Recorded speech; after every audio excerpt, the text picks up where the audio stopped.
ప్రియులారా, ఈ సందర్భంలో నా ఎదుట కూర్చున్న సంఘమునకు, ప్రియులకు యూట్యూబ్ ద్వారా దేవుని యొక్క వాక్యం మీ అందరికీ హృదయపూర్వకమైనటువంటి క్రీస్తు నామములో శుభాభివందనములు. ప్రభువుకు స్తోత్రం. ఇప్పుడు దైవ వాక్యం నుంచి కొన్ని మాటలు మనం చదువుకుందాం. ద్వితీయోపదేశకాండం 33వ అధ్యాయం 33వ అధ్యాయము మొదటి నుంచి కొన్ని వచనాలను మనము మార్చి చదువుకుందాం. దైవజనుడైన మోషే మృతి నొందక మునుపు అతడు ఇశ్రాయేలును దీవించిన విధమిది. అతడు ఇట్లా నేను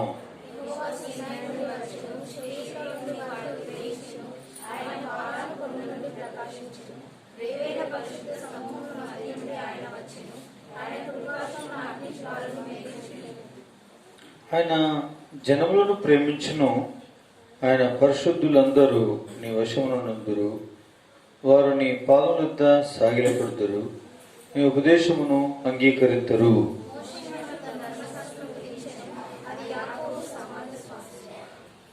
జనులలో ముఖ్యులు ఇశ్రాయేలు గోత్రములను కూడగా అతడు యెషూరులో రాజు ఆయను.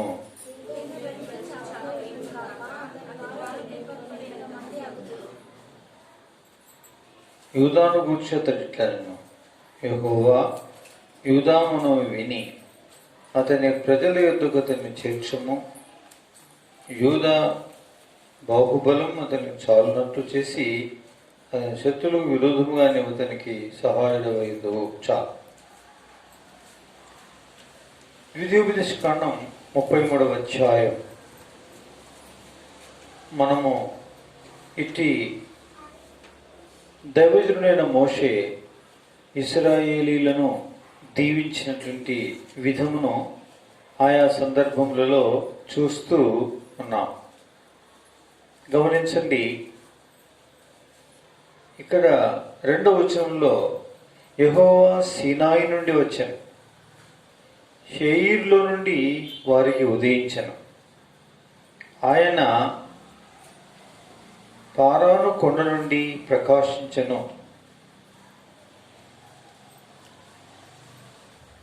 వేవేల పరిశుద్ధ సమూహముల మధ్య నుండి ఆయన వచ్చను. ఆయన కుడిపార్శ్వమున అగ్ని జ్వాలలు మెరీచుండెను. ఆయన జనులను ప్రేమించును, ఆయన పరిశుద్ధులందరూ నీ వశమునందురు, వారిని పాదముల వద్ద సాగిలపడుదురు, నీ ఉపదేశమును అంగీకరింతురు. మోషే మనకు ధర్మశాస్త్రం విధించెను, అది యాకోబు సమాజ స్వాస్థ్యం. ఇక్కడ మోషే దైవజనుడై ఉండి తన ప్రజల్ని ఆశీర్వదించుచు, తన ప్రజల్ని దీవించుచు తాను పలుకుచున్న మాట ఏమిటంటే, ప్రియమైనటువంటి వాళ్ళరా, ఈ యొక్క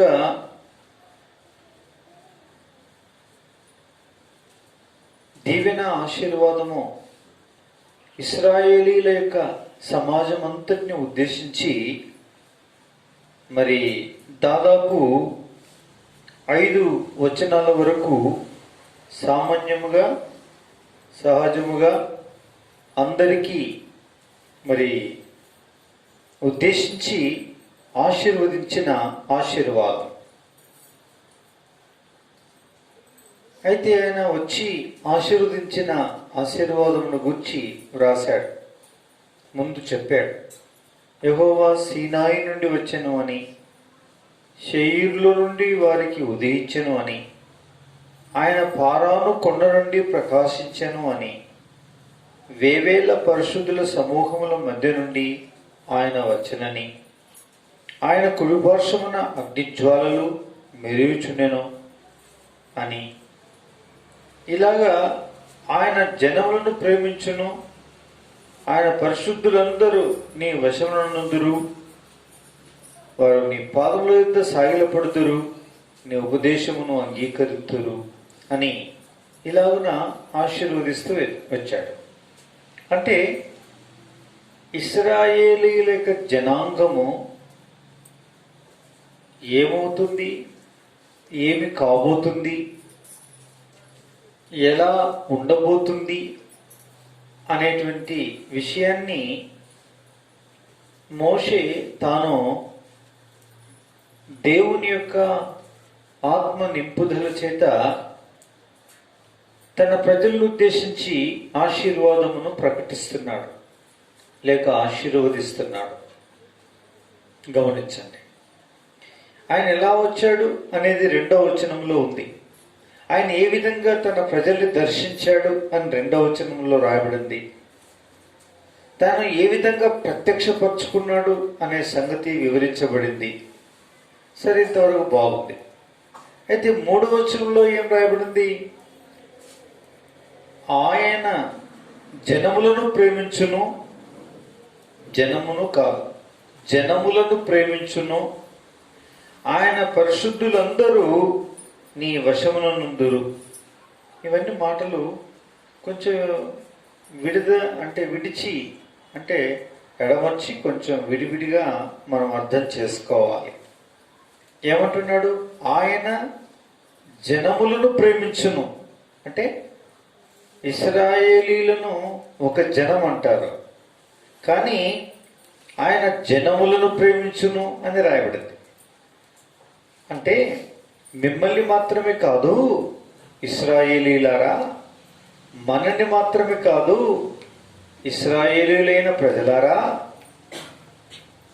భూమి మీద ఉండేటువంటి జనములందరినీ కూడా ఆయన ప్రేమించును, ప్రేమించి ఆయన పరిశుద్ధులందరూ నీ వశమునందురు. ఇక్కడ చూడండి, అంటే జనాలను ప్రేమించిన దేవుడు ఏం చేశాడు అంటే, ఈ జనములను ప్రేమించిన దేవుడు అంటే మనకి ఏదర్థమవుతుంది? యోహాను సువార్త 3వ అధ్యాయం 16వ వచనం ప్రకారముగా ఏమని రాయబడింది? త్వరగా చదవాలి. యోహాను సువార్త, దేవుడు లోకమును అనగా బ్రాకెట్లో ఆయన జనములను ప్రేమించెను. దేవుడు లోకమును ఎంతో ప్రేమించెను కాగా ఆయన తన అద్వితీయ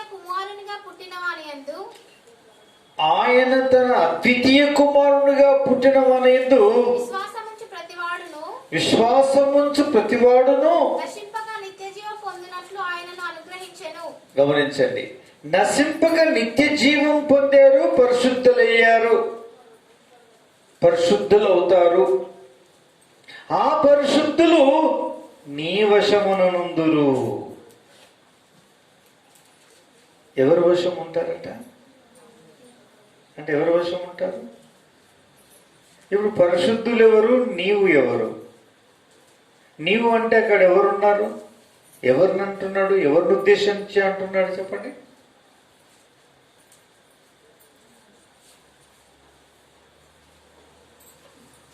ఈ విధంగా పఠిస్తే బైబిల్ బుర్రకెక్కదు, లేకుంటే ఎక్కదు. ఇక్కడ ఆయన పరిశుద్ధులందరూ అన్నాడు, నీ వశమునందురు అన్నాడు. ఇదేంటి? ఇదేంతో చిక్కర బాబు, ముందుకెళ్దాం పద అని చదివి ముగించేస్తాం. లేక ఇది మనకెందుకులే అని వినట్టు ఎక్కువ తక్కువ వింటే మళ్ళీ ఎక్కువ తక్కువ లెక్కప్ప చెప్పాలి, ఇదంతా ఎందుకులే అని చెప్పి అనుకుంటాం. కానీ ఆయన జనములను ప్రేమించాడు, అందుకే ఆయన తన ప్రియమైన కుమారుని భూలోకంలో పంపించాడు. ఆయన ప్రియుడైన యేసుక్రీస్తు ప్రభువుని భూలోకంలో పంపిస్తే ఆయన ఎవరు విశ్వాసం వచ్చిన వారందరినీ పరిశుద్ధులుగా చేశాడు. ఆ పరిశుద్ధులను, ఓ యాకోబు, ఓ ఇశ్రాయేలు జనాంగమా, నీ వశమున ఉంటారు. వాళ్ళందరూ ఎవరి వశమున ఉంటారు? నీ వశమున ఉంటారు. ఇప్పుడు యేసుక్రీస్తు ప్రభువు అనేది విశ్వాసం ఉంచిన వారందరూ ఇప్పుడు ఆ దేశమే దేశమో మనకు తెలియదు, ఆ ఆ ప్రదేశం ఏంటో మనకు తెలియదు. ఆ జనాంగంలో పుట్టినటువంటి యేసుక్రీస్తు ప్రభువారు వచ్చారని, ఆ యూదావారిని, ఆ ఇశ్రాయేలు జనాంగాన్ని పిల్లరా విశ్వసించిన ప్రతి క్రైస్తవుడు కృతజ్ఞత గలవాడై ఉన్నాడు. వాళ్ళకి ఎందుకు కృతజ్ఞత గలవాడై ఉన్నాడు? ఎవరో మరియమ్మ, అబ్బా ఆ మరియమ్మ పుణ్యమా అంటూ ఆ పరిశుద్ధురాలు గర్భములో తాను భరించి ఆ రక్షకుణ్ణి ఉదయింపచేసి మాకు ప్రసాదింపచేయడానికి కారకురాలైంది. ఆమె యూదా గోత్రానికి సంబంధించిందంట. అమ్మో, ఇశ్రాయేల్ దేశంలో నుంచి మా రక్షకుడు వచ్చాడు. ఇప్పుడు యావత్ ప్రపంచంలో ఉండే ప్రతి క్రైస్తవుని యొక్క హృదయంలో, క్రైస్తవుని యొక్క హృదయం ఎవరికి కృతజ్ఞతాభావాన్ని కలిగి ఉన్నది? ఇశ్రాయేలీలు అనేటువంటి వాగ్దత్త పుత్రులు ఎవరైతే ఉన్నారో, నిబంధన ప్రజలు అయి ఎవరైతే ఉన్నారో వారి విషయమై మనకేముందండి? ఇప్పుడు కృతజ్ఞత ఉంది. ఇప్పుడు యెరూషలేమును తిరిగి కట్టుట నిమిత్తం, తిరిగి కట్టబడడానికి యేసుక్రీస్తు ప్రభువారు వచ్చి ఈ లోకపాపం, పాపలోకంలో విమోచన కలిగించి ఆయన స్వరాజ్యాన్ని తీసుకుపోతాడనే దాన్ని ముడివడి ఉంది. కాబట్టి ప్రతి ఒక్కరి దృష్టి ఇప్పుడు ఎవరి వశమందున్నది, ఎటువైపు ఉన్నది, ఎక్కడ కేంద్రీకరించబడి ఉన్నది? యావత్ క్రైస్తవ ప్రపంచమంతా కూడా ఇశ్రాయేలీయుల యొక్క దేశములో ఉన్న సొలొమోను కట్టించినటువంటి మందిరం, కుప్పకూలినటువంటి మందిరం తిరిగి కట్టబడుతుంది అన్న దాని కొరకు ప్రతి వారి దృష్టి కేంద్రీకరించబడి ప్రతి వారి హృదయం అందు వశమై ఉన్నది. అందులో ప్రభు రాకడం ముడివేయబడి ఉన్నది. అందులో మనకు విమోచన శాశ్వతంగా భూలోకంలో కలుగు నిమిత్తమైన విషయమై ఇమిడి ఉన్నది. అందుకోసమని రక్షింపబడినాడే పరిశుద్ధులమై మనం అప్పుడే వారి వశమైపోయాం. ఎవరి వశమైపోయాం? వాగ్దానములు, ధర్మశాస్త్రము, అర్చనాచారాదులన్నీ కూడా వారి వశమందై ఉండగా, అట్టి వాగ్దానముల యొక్క ప్రవచనాల యొక్క ప్రకారముగా పుట్టిన రక్షకుడైన యేసుక్రీస్తు ప్రభు వారి కృపను బట్టి రక్షింపబడి పరిశుద్ధులుగా తీర్చబడ్డ మనందరం వారి పరిశుద్ధులమైన మనందరం వారి వశమందై ఉన్నాం. మనం వారి వశమయ్యాం, వారి పక్షం వారమయ్యున్నాం. వారి వాగ్దానములకు, వారి నిబంధనలకు దేవుడు ఎవరితోటైతే చేశాడో వారైనటువంటి ఇశ్రాయేలీల జనాంగము యొక్క వశమయ్యున్నాం. క్రీస్తునందు విశ్వాసం నుంచి రక్షణ, మారు మనసు పొందిన మనందరం పిల్లరా. ఇలా దీవించాడు జనాన్ని, ఇలా ఆశీర్వదించాడు జనాన్ని. సకల పరిశుద్ధులు నీ వశమై ఉంటారు. ఆయన ఒక దినం వస్తాడు ఈ లోకంలోనికి. ఆయన విశ్వాసం ఉంచిన వారు ఆయన లోకాన్ని ప్రేమించి ఆయనను ప్రసాదిస్తాడు. ఆయనను ప్రసాదించేటువంటి ఆయన విశ్వాసం ఉంచుతారు. విశ్వాసం ఉంచిన పరిశుద్ధులందరూ వాళ్ళు నీ వశమై ఉంటారు. ఇది సంగతి. నిజమే, అక్షరానుసారంగా అయినా ఆత్మీయంగా అయినా ఆ దేశం ప్రసాదించిన భిక్షమా అంటూ ఆ దేశ ప్రజలు యూదా వారు పొందినటువంటి ఆత్మజ్ఞానం మేరకు వారు కనుక్కున్నటువంటి ప్రతి విధమైనటువంటి అధునాతన సాధనాలతో యావత్ ప్రపంచం ఈరోజు సుఖిస్తుంది, ఆనందిస్తుంది. సెల్ ఫోన్ ఏమి, రాసే పెన్ ఏమి, చూసే టెలివిజన్ ఏమి, నడిచే కారేమి, ప్రతి విధమైనటువంటి అధునాతన సాధనాల యొక్క సుఖము, సౌఖ్యతను, దాని సౌకర్యాన్ని మనం పొంది సంతోషిస్తున్నాము అంటే వారి పుణ్యమా అంటూ, ఆ దేవదేవుడు వారికి ఇచ్చిన విజ్ఞానమా అంటూ, వారి దేవుడి జ్ఞానం నుంచి వారు పంచుకొని, వారు విశ్లేషీకరించి కనుగొని తయారు చేసిన వాటి యందు యావత్ లోకం ఇప్పుడు సంతోషిస్తుంది, ఆనందిస్తుంది. పరోక్షంగానైనాను ప్రత్యక్షంగా నేను, లేఖనాల ప్రకారంగా నేను, లౌకికముగా నేను, అన్ని విధములుగా ఆయన వశమందు వారి వశమై ఉన్నాం మనం. అలా వారిని దీవించాడు దేవుడు, ఆశీర్వదించాడు. యాకోబు స్వాస్థ్యపడిన ధర్మశాస్త్రం, ఆ ధర్మశాస్త్రముని ప్రతి దేశము కూడా అంగీకరించి ఆ ధర్మశాస్త్రము చొప్పునే వారి రాజ్యాంగాలు రాసుకొని వారి న్యాయ చట్టాలను పొందుపరుచుకొని న్యాయములను తీర్చు న్యాయస్థానాల్లో దేవదేవుడు దగ్గర నుంచి దివ్యవాక్యమును పొందిన మోషే ఇతడే అన్నట్టు ఆయన తెచ్చినటువంటి ధర్మశాస్త్రము ప్రకారంగానే ప్రతి ప్రపంచములో ఉండే ప్రతి దేశము కూడా అట్టి దాన్ని గౌరవించి ఆ ప్రకారంగా నడుచుకుంటుంది. ఈ దినం యావత్ ప్రపంచం ఆయన తెచ్చిన ధర్మశాస్త్రము యొక్క ఆధారముగా జీవన యానాన్ని కొనసాగుతోంది. పరిపాలకులు పరిపాలన చేస్తున్నారు. ప్రతి కుటుంబం నీతి నియమాలను పాటిస్తుంది. ప్రతి వ్యక్తి నీతి నిజాయితీగా జీవించడానికి అది ప్రామాణికమైనది.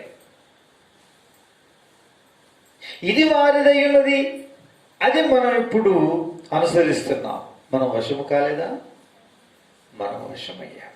అన్ని రీతిలుగా, నైతికంగా, భౌతికంగా, రాజకీయంగా, అధునాతన సాధనాల యొక్క అనుభవం మేరకు యావత్ ప్రపంచాన్ని శాసించేదిగా మొన్నటిగా ఉన్నా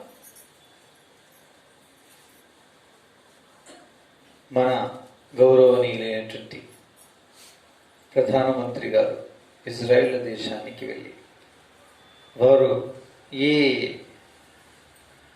అధునాతన పద్ధతుల్ని అనుసరిస్తూ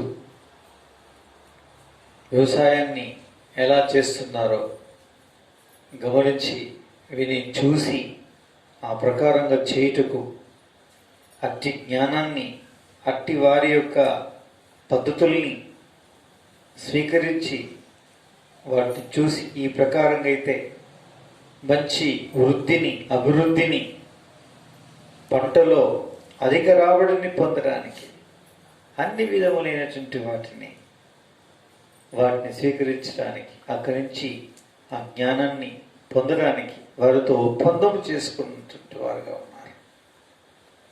మనొక్క దేశమైనా కాదు, యావత్ ప్రపంచం అంతా కూడా పరిశుద్ధులందరూ నీ వశమై ఉంటారు. ఆత్మీయంగా వశులై ఉంటారు, భౌతికంగా వశులై ఉంటారు, నైతికంగా వశులై ఉంటారు, రాజకీయంగా వశులై ఉంటారు, అన్ని విధములుగా వశులై ఉంటారు. ఇట్లా దీవించి ఆశీర్వదించాడు దాన్ని. ఇది ఆశీర్వాదం. చూసారా? కాబట్టి వాగ్దాన పుత్రులను, వాగ్దత్త పుత్రులనైనా నిబంధన ప్రజలైనటువంటి వారిని ఇలాగున్న దేవుడు దీవించి ఆశీర్వదించాడు వాళ్ళని. కాబట్టి ఈ మాట అర్థం ఏంటంటే ఆయన జనులను ప్రేమించను. అవును, ప్రేమించాడు. ప్రేమించి తన ప్రియమైన కుమారుని ఇచ్చాడు. అట్టి అందు విశ్వాసం ఉంచినందుకు మనం రక్షింపబడి పరిశుద్ధులమయ్యాం. అట్టి పరిశుద్ధులందరూ నీ వశమై ఉందురు. మనం ఆయన వశం, వారి వశమైపోయాం. సరే, తర్వాత ఏమైంది? వారు నీ పాదముల యొద్ద సాగిలపడుదురు, నీ ఉపదేశమును అంగీకరిద్దరు. ఏమవుతారంట? వారు నీ పాదాల దగ్గర ఏమవుతారు? సాగిలపడతారు. తర్వాత ఏం చేస్తారు? నీ ఉపదేశమును వింటారు. చూసారా ఎంత మంచి మాట! అన్ని విధాలుగా కూడా, ఈ మాట కూడా అన్ని విధాలుగా. సాగిలపడడం అంటే సాగిలపడి నమస్కరించడమేనా? అయ్యా, మీ యొక్క జ్ఞానాన్ని, మీ అధునాతన సాధనాలని, మీ పరిజ్ఞానాన్ని, మీ యొక్క సమస్త విధములైనటువంటి పద్ధతుల్ని మమ్మల్ని పరవశులుగా చేస్తున్నాయి అయ్యా. వాటిని మేము సహృదయంగా స్వీకరిస్తున్నాము అని తల వంచిన రోజే వారి దేవుడు వారికి ఇచ్చిన జ్ఞానం ఎదుట మనం ఏం చేసిన వాళ్ళము? సాగిలపడిన వారమే కాదా? సాగిలపడిన వారమే. నీ ఉపదేశమును అంగీకరించరు. ఓ ఇశ్రాయేలు, యావత్ ప్రపంచం నీ ఉపదేశాన్ని వింటుంది. అవును, వారు ఏ విషయాల్లో ఏమైతే చెప్తారో వాటిని తూచా తప్పకుండా అవునన్నా కాదన్నా, అరువు తెచ్చుకున్నా తెచ్చుకోకపోయినా, ప్రత్యక్షంగా అయినా పరోక్షంగానైనా, మిత్రదేశం తెచ్చుకున్న తర్వాత ఆ మిత్రదేశం నుంచి తెచ్చుకున్న అంటే చుట్టూ తిరిగి వచ్చిన తర్వాత నీ దగ్గర తీసుకున్నాను నేను అనే బిర్రు కొరకు వీని దగ్గర తీసుకున్నది ఇక్కడ ఎక్కడి నుంచి వచ్చింది? అది అక్కడి నుంచే వచ్చింది. కాబట్టి నీ ఉపదేశమును అంగీకరిస్తారు. ఇశ్రాయేలు, నీ ఉపదేశాన్ని ఏం చేస్తారు? అంగీకరిస్తారు. నేరుగా చెప్పాలంటే ఈనాడు క్రీస్తు యేసు ప్రభువారి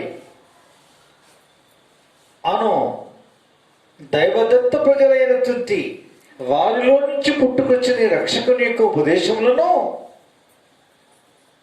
పాటించిన ప్రపంచం ఏదుందండి?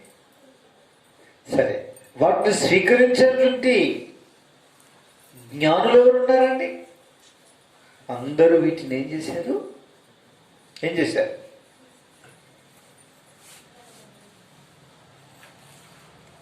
స్వీకరించారు కాదా? ఇప్పుడు మన స్వతంత్ర పోరాటములో ప్రథముడై అడుగు ముందుకు వేసి స్వతంత్ర సమరయోధుల్లో మన పితామహుడు మహాత్మా గాంధీ తాను పాటించిన పద్ధతులు ఎవరివి? అహింసా సిద్ధాంతము అనే దాన్ని తీసుకుని వచ్చి ఒక చెంప కొడితే ఇంకో చెంప ఇవ్వాలని, కీడుకు ప్రతి కీడు చేయకుండా ఉండాలని, శత్రువులైన మన దేశాన్ని పరిపాలించేటువంటి వారిని మనం ద్వేషించకూడదు, వారిని ప్రేమించాలని, ఇవన్నీ చెప్పింది మహాత్మా గాంధీ అయితే తను ఎక్కడి నుంచి తీసుకొని వీటిని పాటించాడు అనే విషయాన్ని చూస్తే క్రీస్తు యేసు ఉపదేశించిన ఉపదేశాల్లో నుంచి వాటిని చదివి ఆ ప్రకారంగా తాను నడుచుకొనొచ్చు దానిని తన ప్రసంగాల్లో ఉపన్యాసాల్లో ఉపన్యసిస్తూ వాటిని అనుసరించి నడుచుకోవడానికి ప్రజల్ని హితబోధ చేస్తూ ఉపన్యసిస్తూ అనేకుల్ని ప్రభావితం చేశాడు. ఏమిటి వాళ్ళరా, దాంట్లో 100కి 100 సక్సెస్ అయి తెల్లవారి చేతుల్లో నుంచి మన దేశం బానిసత్వాన్ని విడిపించి మన స్వతంత్ర రాజ్యము సాధించుకోగలిగాం. ఎవరి ఉపదేశం ఇది? క్రీస్తు యేసు ప్రభువారి ఉపదేశం. నీ ఉపదేశమును వారు నీ ఉపదేశమును ఏం చేస్తారు? అంగీకరిస్తారు. ఉదాహరణకి మన దేశమును తీసుకున్నాం. ఇదే ఉదాహరణ, ఇదే పద్ధతుల్ని అమెరికా తెల్లవారి చేతుల్లో నుంచి స్వతంత్రతను పొందినటువంటి నరజాతి వారి స్వతంత్రాన్ని గురించి, వాళ్ళ డెమోక్రసీ గురించి పోరాడి జయించిన వారి చరిత్రను చూస్తే అబ్రహాం లింకన్ మొట్టమొదటి ప్రెసిడెంట్ అమెరికా, పోరాట యోధుడు, ఎంతో ప్రయాసపడినటువంటి వాడు. ప్రియుని వల్లరా మోకాళ్ళ మీద ఉండి దినమునకు 2.5 గంటలు ఉదయకాలమే కట్టెలు కొట్టుకొని తెచ్చి అమ్ముకొని బ్రతికిన తన బాల్యకాలంలో నుంచి శ్రమపడుతూ పైకి వచ్చినటువంటి ఒక యోధుడు, మోకాళ్ళ మీద ఉన్నటువంటి వీరుడు పిల్ల.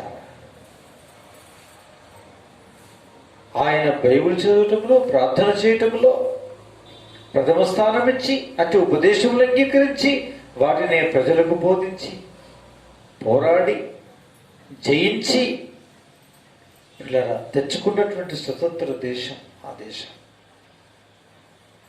ఈ విధంగా ఎన్నో దేశములు, ఎన్నో జనాంగాలు, ఎంతోమంది జనం, భూప్రపంచం మీద ఉన్నటువంటి వారందరూ కూడా ఆయన ఉపదేశమును ఏం చేశారండి? అంగీకరించారు.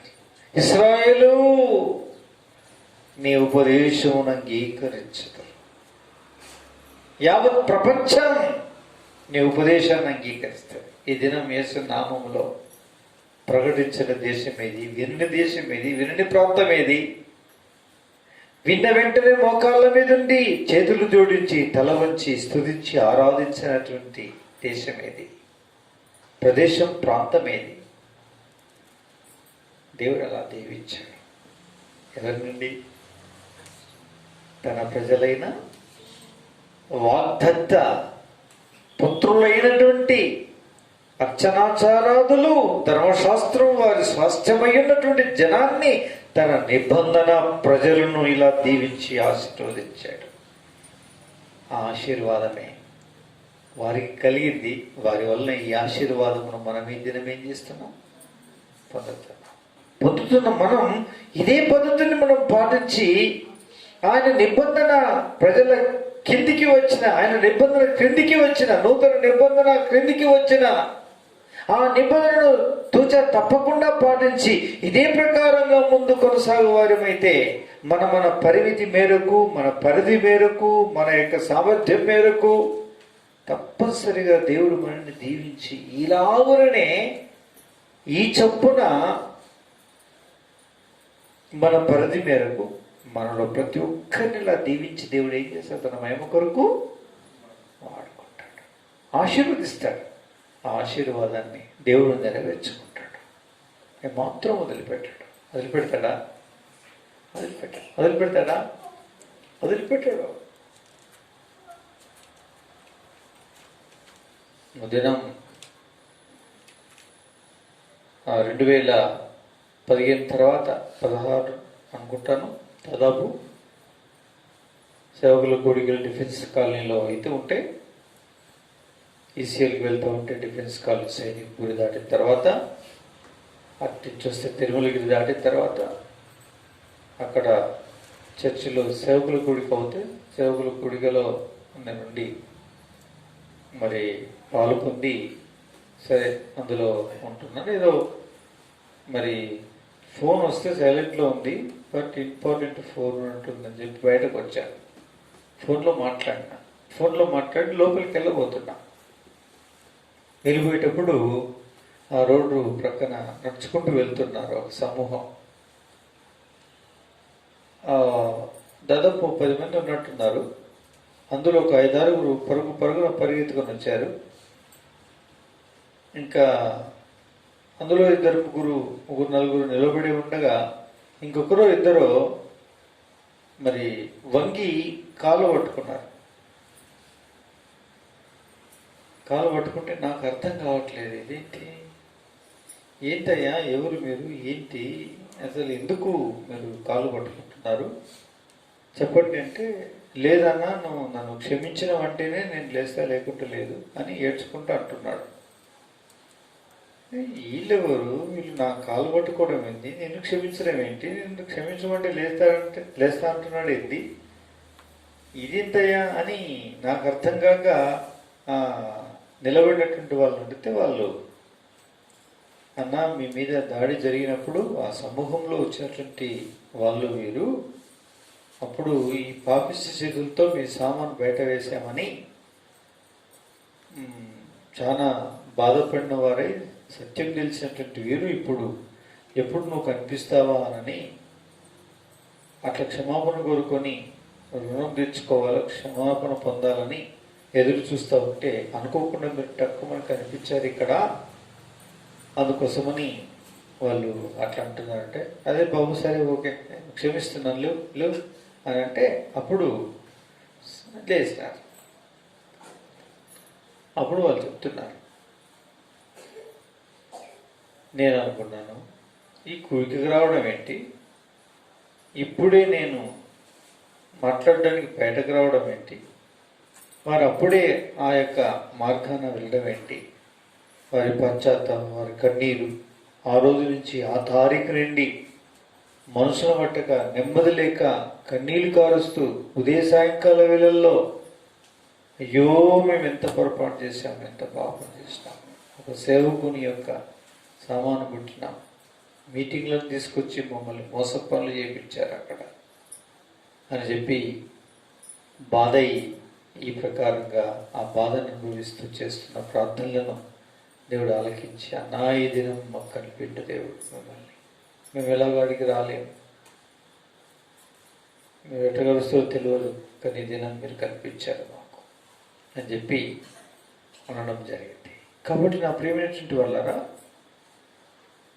నేను అనేది ఏంటంటే అందరూ వచ్చి మనం కాలు పట్టుకోవాలి కాదు, కానీ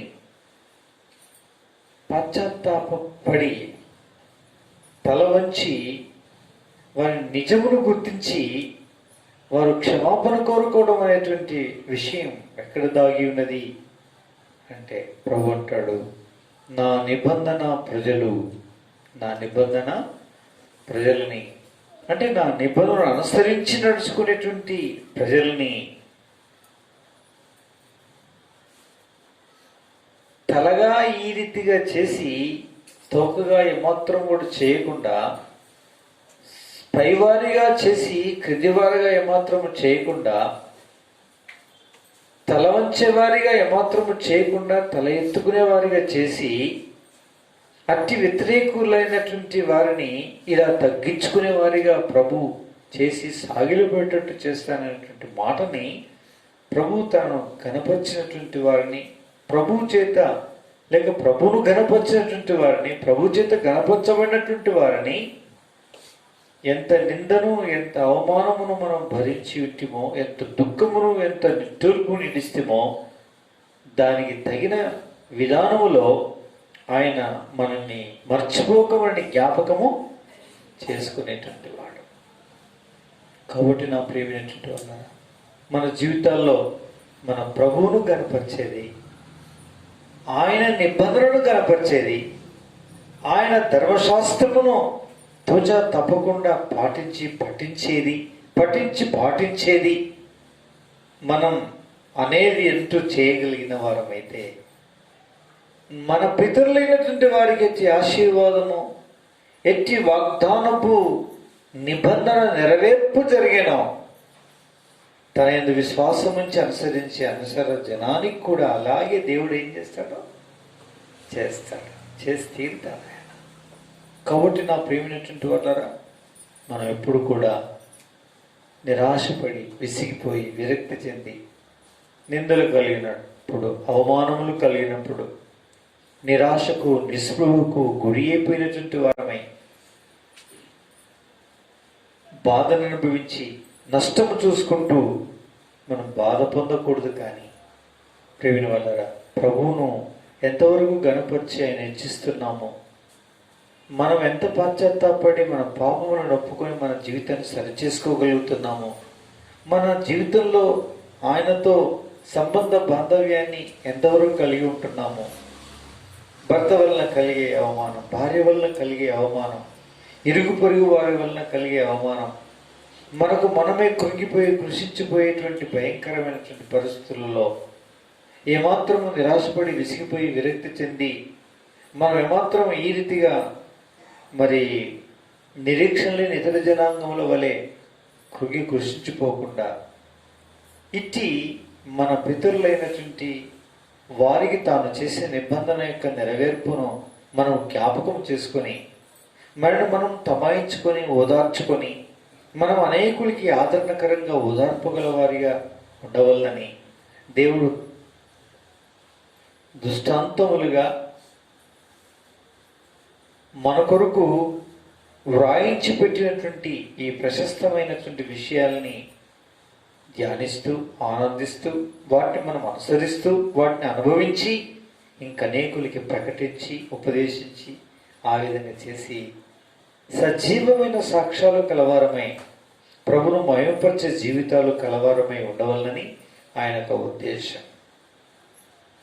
కాబట్టి పిల్లరా, ప్రభును బట్టి మనం కలిగినటువంటి ధైర్యము లేక ఆదరణ ఏంటంటే, నీ ఉపదేశమును అంగీకరిద్దరు, వారిని పాదముల యొద్ద సాగిలపడుతారు.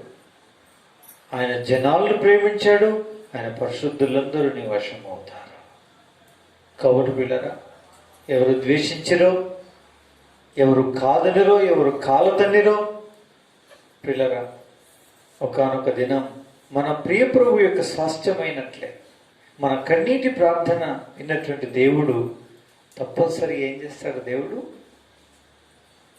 స్టెఫెన్ని అట్టి బాధను అనుభవించి దేవునికి అప్పగించి, ఆయన ఆత్మను దేవునికి అప్పగించి తన అశువులు బాసినప్పుడు ఇట్టి రాళ్లతో కొట్టబడిన స్టెఫెన్ యొక్క మరణాన్ని సౌలు అంగీకరించినాడు అని రాయబడింది.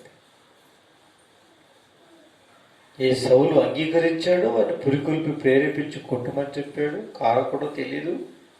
కానీ అతను ఒకరోజు క్రీస్తు వశమయ్యాడు. ఎవరు వశమయ్యాడు? క్రీస్తు వశమయ్యాడు.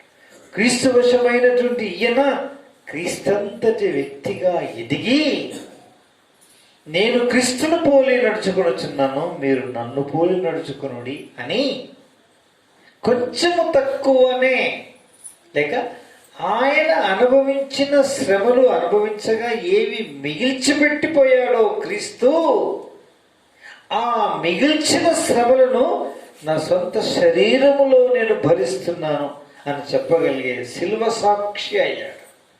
ఎవరండి? పౌలు. సౌలు అనబడేటువంటి పౌలు శిల్వ సాక్షి అయ్యాడు క్రీస్తు తర్వాత. కాబట్టి పిల్లరా, ఆయన ఇట్టి క్రీస్తులో అనుభవ జ్ఞానం కలవారని మనం ముందుకు వెళ్ళగలిగితే దేవుడు మనల్ని దీవించి ఆశీర్వదిస్తాడు. ఇది ఇశ్రాయేలీలను మోషే దీవించిన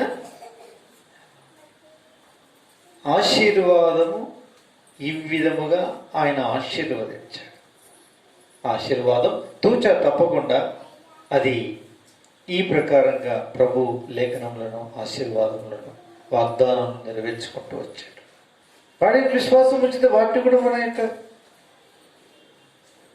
అందులో జీవితంలో వాటిని ఏం చేసుకుంటాడు? దేవుడు నెరవేర్చుకుంటాడు. అందుకు ఈ ప్రకారంగా ఉంట కొరకే నన్ను జ్ఞాపకం చేసుకో ప్రభు అని మనం ఏం చేసుకోవాలి? ప్రభుకి ప్రతిష్ఠించుకోవాలి.